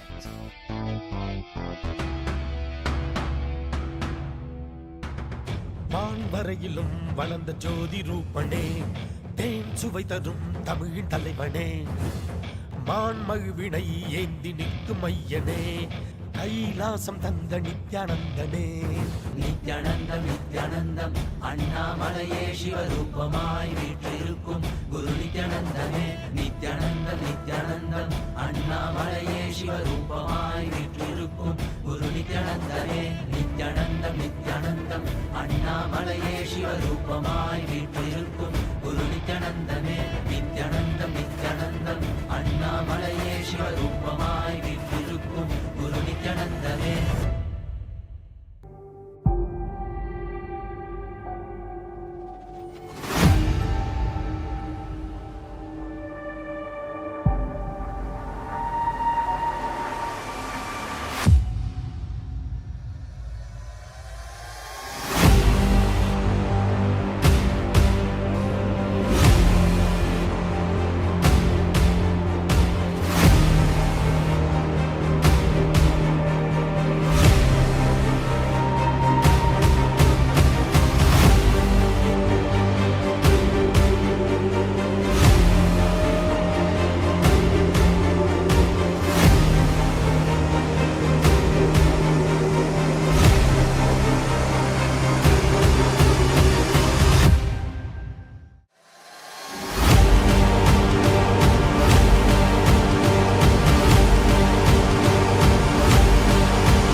For this Shivaratri, meditate on this light, intense light, which makes you feel very pleasant in the body, and that heat which is very pleasant. And I tell you, when you meditate on this light and this heat pleasant, you just lose sleep on that Shivaratri night. You become awake. That is what is the real context of not sleeping on that night.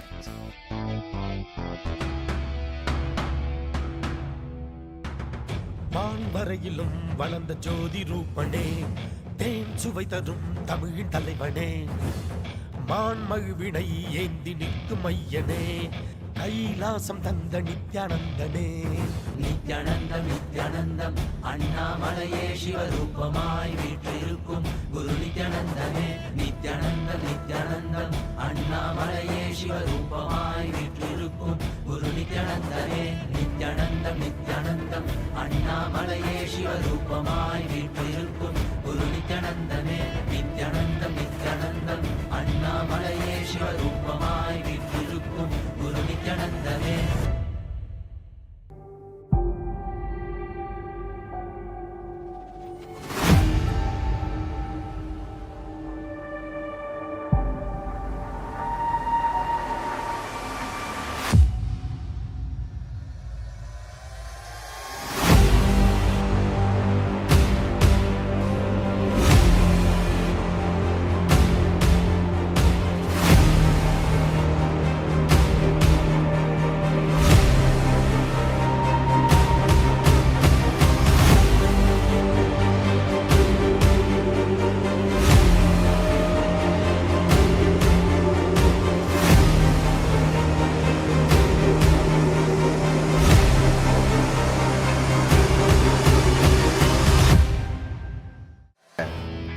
Real context of not sleeping on that night.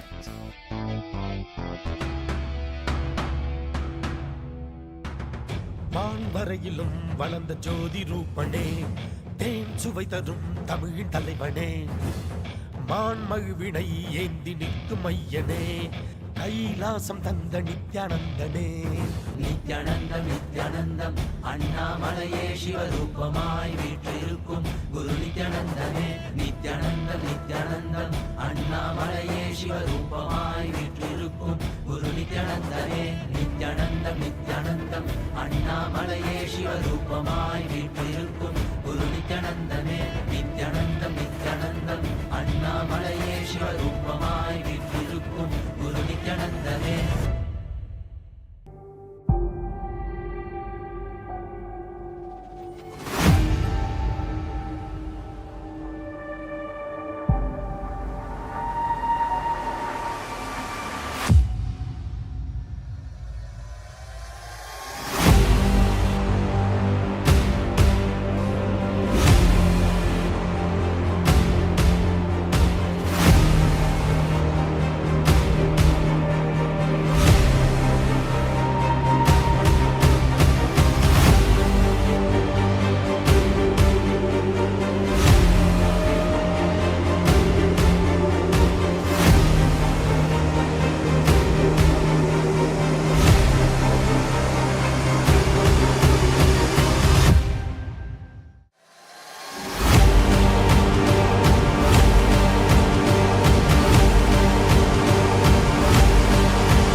Meditate on this light, intense light, which makes you feel very pleasant in the body, and that heat which is very pleasant.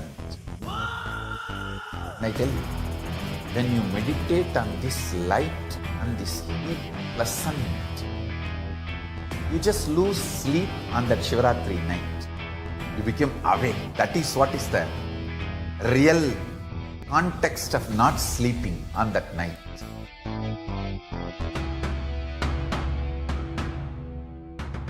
வான்வரையிலும் வளர்ந்த ஜோதி ரூபனே, தேன் சுவை தரும் தமிழின் தலைவனே, மான்மழுவினை ஏந்தி நிற்கும் ஐயனே, கைலாசம் தந்த நித்யானந்தனே. நித்யானந்தம் நித்யானந்தம் அண்ணாமலையே சிவரூபமாய் வீற்றிருக்கும் குரு நித்யானந்தமே. நித்யானந்தம் நித்யானந்தம் அண்ணாமலையே சிவரூபமாய் வீற்றிருக்கும் குரு நித்யானந்தமே. நித்யானந்தம் நித்யானந்தம் அண்ணாமலையே சிவரூபமாய் வீற்றிருக்கும் குரு நித்யானந்தமே. நித்யானந்தம் நித்யானந்தம் அண்ணாமலையே சிவரூபமாய் வீற்றிருக்கும் குரு நித்யானந்தமே.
For this Shivratri, meditate on this light, intense light, which makes you feel very pleasant in the body, and that heat which is very pleasant. And I tell you, when you meditate on this light and this heat pleasant, you just lose sleep on that Shivratri night. You become awake. That is what is the real context of not sleeping on that night.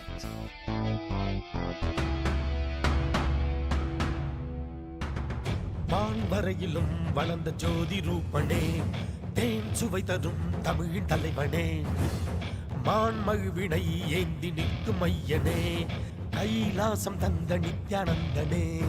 Nithyanandam Nithyanandam அண்ணாமலையே சிவரூபமாய் வீற்றிருக்கும் குரு நித்யானந்தமே.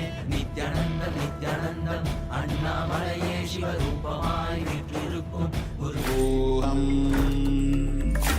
ஓம் Nityananda பரமசிவோகம்.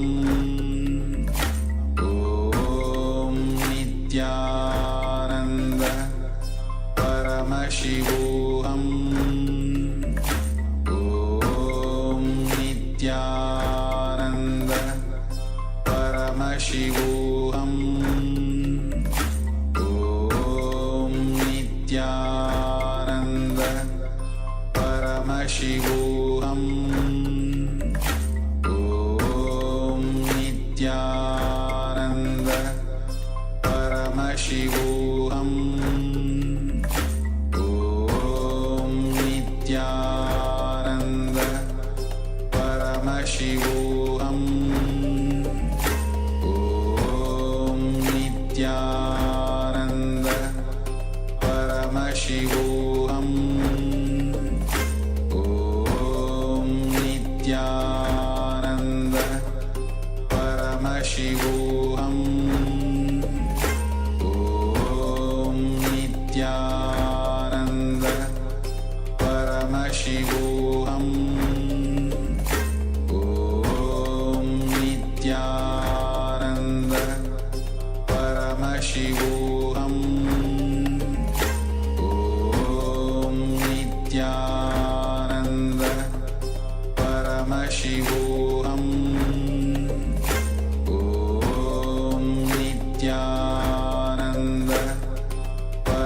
Paramashivoham. Om Nithyananda Paramashivoham. Om Nithyananda Paramashivoham. Om Nithyananda Paramashivoham. Om Nithyananda Nithyanandam Paramasukadam Kevalam Jnanamurtim Dvandvatitam Gaganasadrisham Tattvamasyaadilaksham Ekam Nityam Vimalamachalam Sarvadhi Sakshibhutam Bhavatitam Trigunarahitam Sadgurum Tam Namami. Nithyanandam, all of you. On today's day 17 of Paramashivam level 1, and we'll be starting this wonderful day with power manifestation. And of course, we just finished 108 asana sequence, the Pratham Vinyasa Krama. So all the participants on the Zoom and YouTube, please let us know what was your experience today, what breakthrough that you had today. Yes. Yes, just looking at Mashukra Indraanda was letting us know about an error code. We'll have a look into it more. We'll see if that's been sorted out or not. Okay. So take a moment to share your experience of yoga today, whether you had some experience. Shorty will be right back. Thank you.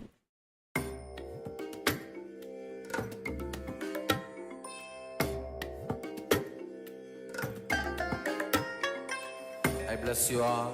Let you all open all your three eyes and manifest the powers of Mahasada Om Nithyananda Paramashivoham. Om Nithyananda Paramashivoham. Om Nithyananda Paramashivoham. Om Nithyananda Paramashivoham. Om Nithyananda Paramashivoham. Om Nithyananda Paramashivoham. Om Nithyananda Paramashivoham. Om Nithyananda Paramashivoham. Om Nithyananda Paramashivoham. Om Nithyananda. Yes, Nithyanandam, all of you. Nithyanandam. And just some apologies. We are experiencing some heavy rain, so we'll try to speak a little bit louder so that our voices are heard over the rain. Yes. So please let us know, as we were asking before, the experience of yoga that you had, any breakthrough that you had through yoga, or how the whole yoga itself has been reflected in your whole life itself. Whether you are much more calmer, you are much more still, at peace, and that is reflected in your day-to-day work as well. Let us know. Take a moment. We'll be shortly entering into the power manifestation.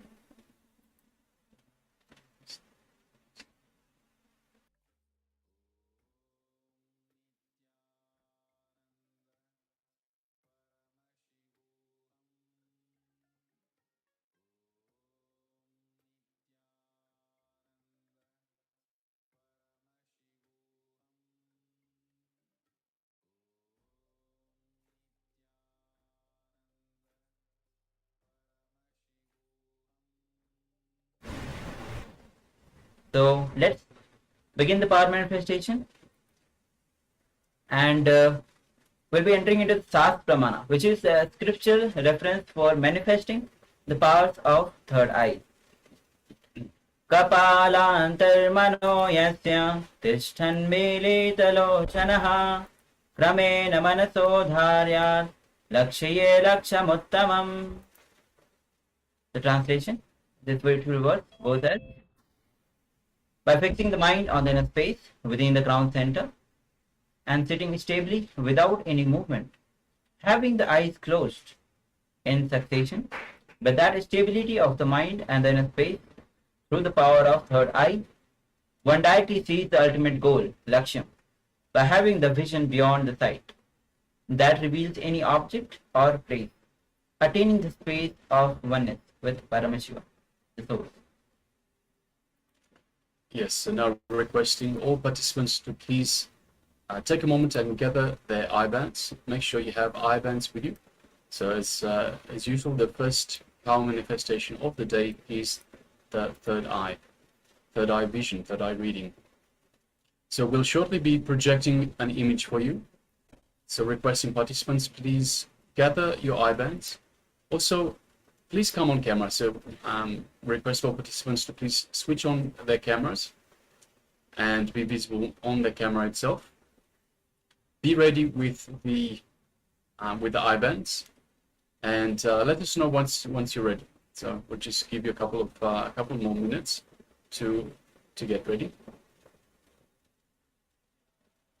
And all the participants on YouTube as well, they can start sharing when we enter into the power manifestation. So now itself, when I have the blindfold with you, and if you want to join the via two-way, we'll be sending you the Zoom link, the joining link, so that you can join through the e-citizen link via two-way, and it will be much better interaction for us. It will be much engaging, as the power manifestation itself is on third eye. So we'll be sharing that, and also you can have with integrity and authenticity, you can start manifesting these powers. Have the eye band with you, close your eyes.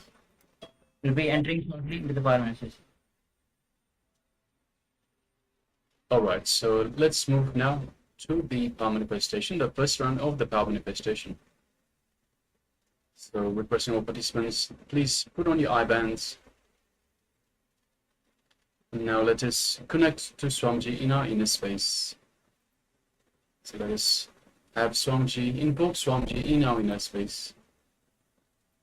And let us connect to Swamiji in the third eye.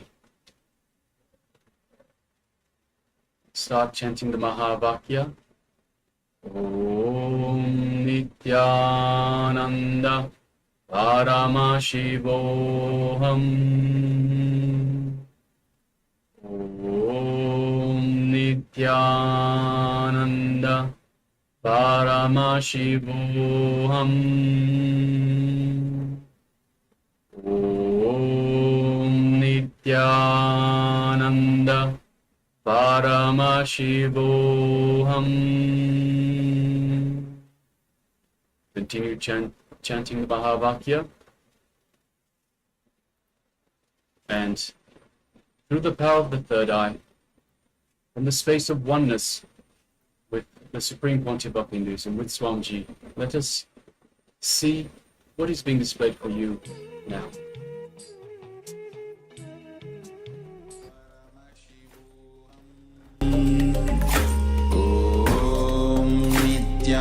Nithyananda Paramashivam. Om Nithyananda Paramashivam. Om Nithyananda Paramashivam. Om Nithyananda Paramashivam. Om Nithyananda Paramashivam. Om Nithyananda Paramashivam. Om Nithyananda